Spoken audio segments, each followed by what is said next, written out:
Podríamos estar ante una crisis inminente que empiece colapsando los mercados asiáticos y afectando gravemente al resto de mercados, incluidas las criptomonedas. Esta es una de las predicciones que ha hecho el famoso economista Russell Napier, quien ya predijo otras catástrofes financieras en el pasado y que actualmente opina que la situación financiera mundial pende de un hilo. En el vídeo de hoy vamos a analizar qué es lo que hay detrás de estas predicciones y qué es lo que este famoso economista cree que ocurrirá dentro de poco en los mercados financieros de forma bastante inesperada. Pero antes de empezar, recuerda que este vídeo no es una recomendación de compra o inversión, que tienes que hacer tu propio análisis y estudio y nunca invertir un dinero que no te puedas permitir perder. Y tampoco te olvides, como no, de destrozar el botón me gusta para que nuestra comunidad pueda seguir creciendo. Bienvenidos a todos un día más a Healthy Pockets. Por si no me conoces, mi nombre es Hugo y mi objetivo en este canal es ayudarte a entender un poquito mejor el mundo de Bitcoin y de las criptomonedas. Así que ya sabes, si te interesa ver más vídeos como este, considera suscribirte al canal y activar las notificaciones. ¿Quién es Russell Napier?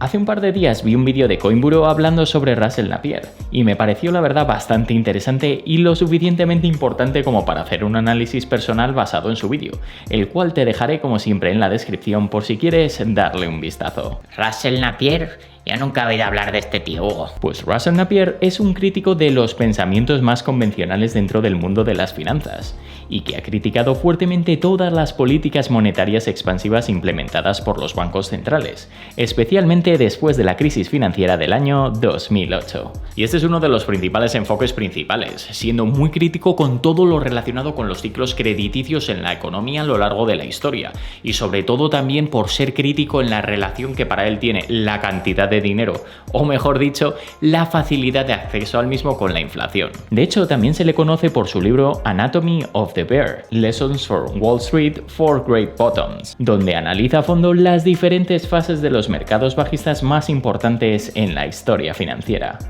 Russell Napier y el tsunami de deuda. Y otra de las cosas por las que te puede sonar es por el famoso tsunami de deuda, un concepto suyo que hace referencia a cómo poco a poco los gobiernos, haciendo un mal uso de las políticas expansivas, van acumulando deuda y sin parar de una forma descontrolada que al final, pues tarde o temprano, como te podrás imaginar, acabará teniendo efectos devastadores en la economía. Y esta ola se produce en un momento en que entidades financieras o incluso gobiernos enteros empiezan a tener dificultades a la hora de afrontar el pago de sus deudas, lo que provoca en primer lugar una corrección bastante importante en los mercados financieros que acaba llevando a las economías a ajustar sus perspectivas de forma muy negativa, lo que se acaba reflejando en una disminución repentina del uso de crédito y por lo tanto de la actividad económica. Incluso si la deuda soberana de algunos países es excesivamente elevada, tienen que tomar medidas que no nos gustan a nadie y que tampoco aseguran que se pueda salir de esta situación a corto o medio plazo, haciendo que toda esta situación se agrave y entrando en una crisis económica profunda, social e incluso política. Pero para que todo esto lo puedas entender mejor, vamos a verlo poniendo como ejemplo lo que ocurrió en algunos países asiáticos a finales de los años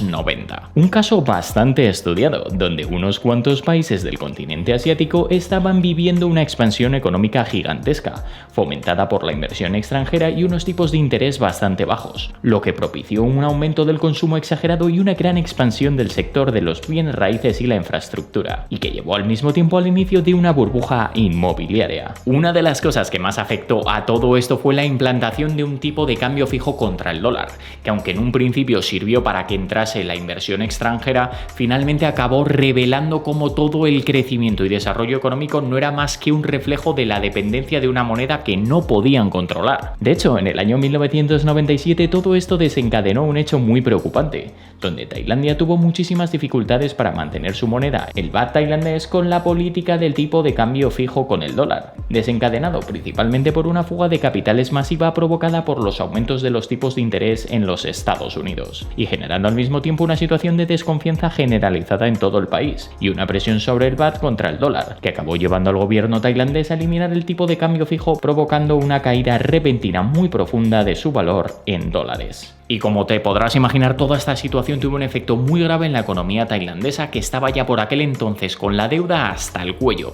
donde muchas empresas y grandes bancos se vieron en una situación muy difícil durante muchos años. Pero lo peor de todo esto es que la depreciación del baht afectó a la confianza de los inversores extranjeros en el resto de países asiáticos, como por ejemplo Indonesia, Corea del Sur y Malasia, generando una situación de colapso y crisis financiera muy profunda en gran parte del continente asiático. Vale, Hugo, pero ¿qué tiene que ver todo esto con la situación actual? Pues eso vamos a verlo ahora mismo. Situación actual. Probablemente te preguntes qué tiene que ver todo esto con la situación actual, y créeme que tiene que ver mucho más de lo que te imaginas. Lo primero de todo, tenemos que tener en cuenta que después de la crisis del año 2008, tanto en Estados Unidos como en la Unión Europea se ha intentado llevar a cabo una serie de cambios en el mercado de crédito, para evitar problemas como los que vivimos después de Lehman Brothers, aunque igualmente al poco tiempo se empezaron a aumentar las facilidades para los préstamos y empezaron a ir disminuyendo los tipos de interés en todo el mundo. Que por poner un ejemplo, en los Estados Unidos mantuvieron los tipos de interés en torno al 0% hasta el año 2016, 8 años más tarde, para después subirlos poco a poco y volverlos a disminuir drásticamente en el año 2020 debido a los efectos económicos del COVID. Pero mirando al otro lado del charco, en Europa pasó algo muy parecido, donde a pesar de no haber experimentado una bajada cercana al 0% hasta el año 2013, los tipos se mantuvieron extremadamente bajos sin parar hasta el año 2022, dejando una situación también extremadamente rara con el Euribor en negativo durante varios años. Y todo parecía muy bonito hasta que de repente, cuando la inflación se suponía que iba a ser transitoria,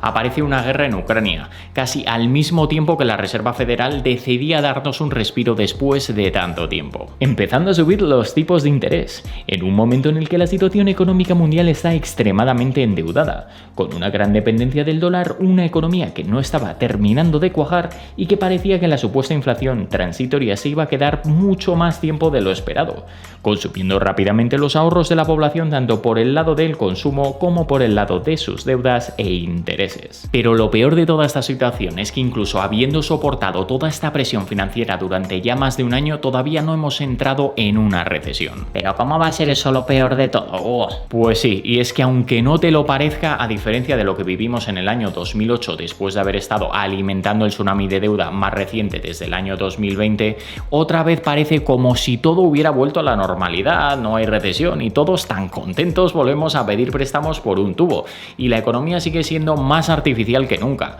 Pero mientras tanto, los gobiernos siguen emitiendo cada vez más y más deuda sin parar, creyendo que esta situación seguirá así siempre, y la realidad es que cada mes que pase sin que paren el carro, la caída va a ser mucho más grande. Y ya lo estamos viendo en los Estados Unidos, donde la deuda pública se ha disparado por los aires desde hace tan solo unos meses, que de hecho ya ha aumentado en más de 1.8 billones de dólares en tan solo 8 semanas, desde que se aprobó la eliminación hasta el año 2025 del techo de deuda, haciendo que la deuda pública sobre el Producto Interior Bruto del país no solo esté por encima del 100%, sino que supere ya el 113%, teniendo como referencia que en el año 2007 tan solo era del 60%. Y el problema de todo esto es que en cuanto cualquier cosa mínima falle y amenace con desestabilizar la economía o el sistema financiero y provoque cualquier efecto mínimamente negativo e inesperado en los mercados, va a acabar haciendo estallar la burbuja, o más bien a romper la ola del tsunami de deuda que llevan alimentando desde hace bastantes años. Algo que podría estar más cerca de lo que pensamos, teniendo como ejemplo el relativamente reciente downgrade en la calificación de la famosa firma de Fitch Ratings sobre la deuda del propio gobierno de los Estados Unidos. Y con el aviso de más downgrades que podrían estar a la vuelta de la esquina, esta vez apuntando a las mayores firmas bancarias, como es el caso de JP Morgan, Bank of America o Citigroup. Además, esta situación no es así solo en los Estados Unidos, sino que también estaríamos viendo el mismo efecto tsunami de deuda en otras potencias bastante importantes que juegan un papel fundamental en el sistema financiero a nivel mundial. Pero por lo pronto, todo esto no son más que especulaciones, por lo que, habiendo tenido en cuenta este contexto global, vamos a analizar algunas de las predicciones más recientes de este economista y por qué podrían acabar cumpliéndose como muchas de las que ya ha hecho en el pasado.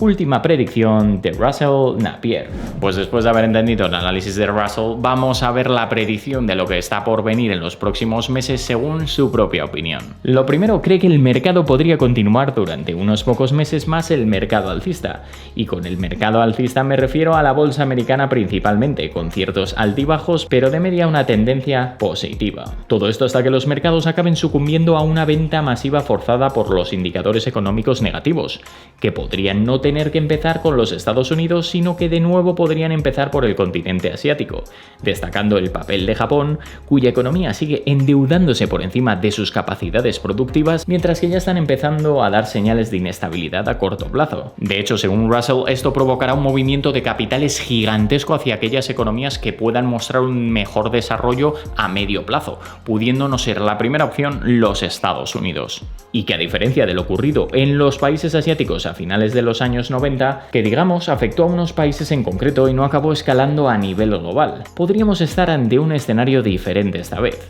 debido a que ahora las mayores potencias mundiales son las que están ante unos niveles de deuda gigantescos, por lo que no solo podríamos ver una fuga de capitales masiva que pusiera en peligro al sistema financiero de algunos países en concreto, sino que además podríamos ver un cambio en cuanto al papel del dólar como moneda de reserva internacional, pudiendo ampliar la catástrofe de deuda a lo largo de muchos más países de lo que nos imaginamos. Bueno, sí, y aparte de todo esto, ¿no nos da ningún consejo? Pues incluso después de pintar la situación muy difícil, Russell cree que todavía tenemos algunas opciones para intentar refugiar nuestro capital del posible tsunami de deuda que podría venir. Lo primero de todo, cree que una buena opción podría ser el oro, debido a que los gobiernos posiblemente no encuentren una manera de arreglar todo esto a corto ni a medio plazo, dejando claro que sus políticas monetarias no han servido más que para empeorar las cosas. Y por otra parte, Russell cree que deberíamos mirar acciones de empresas que no estén tan expuestas a este tipo de riesgos, o incluso commodities, como por ejemplo la gasolina. Mientras que ciertas empresas tecnológicas sí bien podrían sufrir ciertos problemas a corto plazo,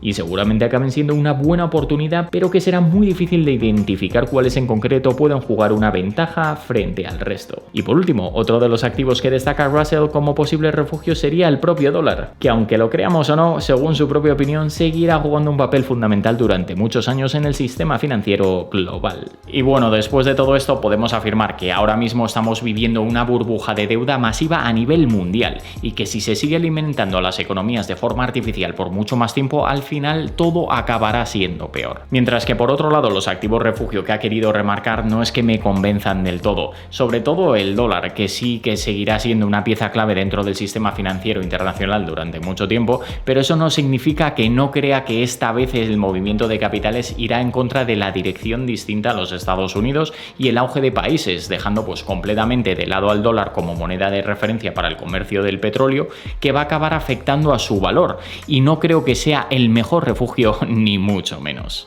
Y en cuanto al oro y las empresas tecnológicas, creo que las mejores opciones aquí podrían ser las que estén relacionadas con las criptomonedas y con Bitcoin, juntando un poco los fundamentales de ambas. Y además, desde mi punto de vista, un posible declive del dólar dejará a Bitcoin en una posición clave a nivel internacional. Pues esto es todo por hoy. Muchísimas gracias por haberme acompañado hasta el final. Espero que te haya gustado este vídeo sobre Russell Napier, sus famosas predicciones y cómo, una vez más, podría haber predicho un futuro muy poco alentador para la economía a nivel mundial. Y ya sabes que si tienes cualquier tipo de pregunta, duda, sugerencia o simplemente quieres compartir nuevas ideas para próximos vídeos, puedes escribirme como siempre en los comentarios. Y recuerda también, como no, destrozar el botón me gusta, suscribirte y activar las notificaciones si es que aún no lo has hecho. También me puedes seguir en mis cuentas de Instagram, X y TikTok, donde publico prácticamente todos los días. Que tengas un día increíble y nos vemos en el próximo vídeo. Save to invest and have healthy pockets.